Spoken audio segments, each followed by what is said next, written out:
Армысыз ағайын. Мен Күреңбел қазақ орта мектебінің 10 сынып білім алушысы Сабажан Арайлым.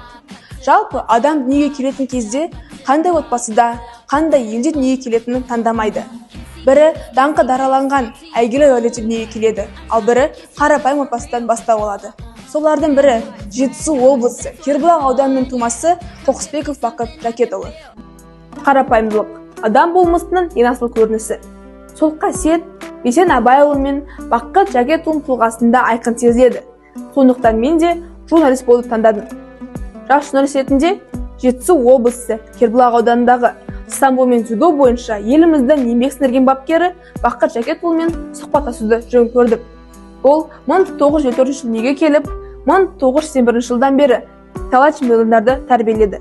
Бір КСРО спорт шебері, 2 халықаралық дәрежелі спорт шебері, 24 Қазақстан спорт шеберін шығарды. Шәкірттері Берік Еспаев, Мейіржан Қапашханов, Ділдаш Құрышбаева әлемдік жарыстарда 22 рет әнұранды шырқатып, 45 рет көк туды көтерді.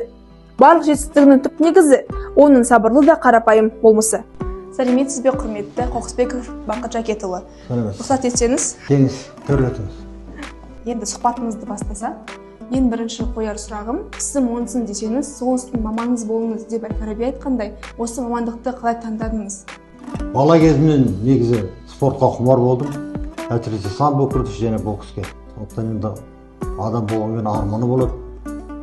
Арманға жету үшін мақсат қою керек алға. Мақсатты орындау үшін жоспар жасау керек. Ал сол жоспарды іске асыру үшін еңбек ету керек, тәртіп керек. Ал осының бәрін атқару үшін адамда жауапкершілік болу керек.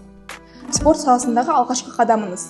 Әлем деңгейінде өткен додаларында топ жарған танымал шәкірттеріңіз туралы ой қозғасаңыз. Негізі мен самбо күресімен Алматыда әскерден кейін дайындалдым. Отбасы жағдайына байланысты ауылға көшіп келдім. 1981 жыл, сол жылдан бастап жаттықтырушы ретінде жұмыс істедім самбо күресімен. Енді алғашқы әлем және Азия жетістіктерінде бізде шәкірттердің Берік Жетіспаев, содан кейін Қашағанов Мейіржан екеуі жетті. Берік Жетіспаев ерлер арасында Азияның 2 дүркін чемпионы болды, жастар арасында әлем чемпионы. Одан кейін Құрышбаева Ділдаш Қазақстан құрама командасының сапында Азия чемпионатының әйелдер арасында 7 дүркін чемпионы болды. Азия ойындарының жабық кешенінде чемпионы болды, Ашхабадта өткен. Азия ойындарының Индонезияда өткен Азия ойындарында чемпион атанды. Жақсы, рахмет. Енді кезекте бапкер ретінде өзіңізге күш беріп, алға жетелеп келе жатқан жеке ұстанымыңыз бар ма?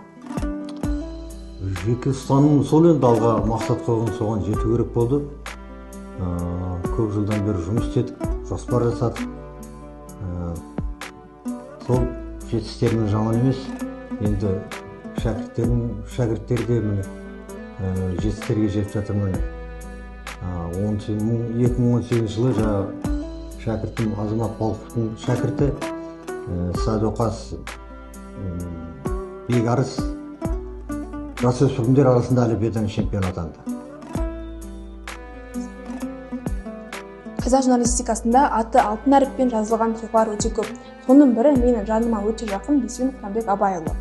Бейсен ағаның тұла бойында адамға жақсылыққа жетелейтін қасиеттер өте көп. Солардың бірі қарапайымдылық. Қарапайымдылық рухтың биіктігі. Олай болса, келер ұрпаққа қандай ақыл кеңес берер едіңіз? Енді келер ұрпаққа беретін кеңесім білімге көп көңіл бөлу керек. Мектепте жақсы оқу керек, жоғарғы оқу орнында оқып, жақсы диплом алып, одан ары оқуларын жалғастырып, жетістікке жету керек. Ең қазіргі кезде бәрі сол білімге тіреліп тұр. Біз ең қазір енді спортта да жақсымыз. Мен бала шәкірттерім айтатын білім бірінші, спортта енді кәдімгі кәсіпқой спорт сияқты дайындалу керек. Ол үшін керемет тәртіп керек. Оны айтып өттім. Мақсат, жоспар, тәртіп, еңбек, оның бәріне жету үшін жауапкершілік керек. Жақсы, рахмет ағай. Бұл Жакетұлы Бақыт ағамыздың тарихы. Осы бейнероликте біз ағамыздың жүріп өткен жолын, адамгершілікке толы өмірін және айналасына қалдырған өнегесін баяндадық. Назарларыңызға рахмет.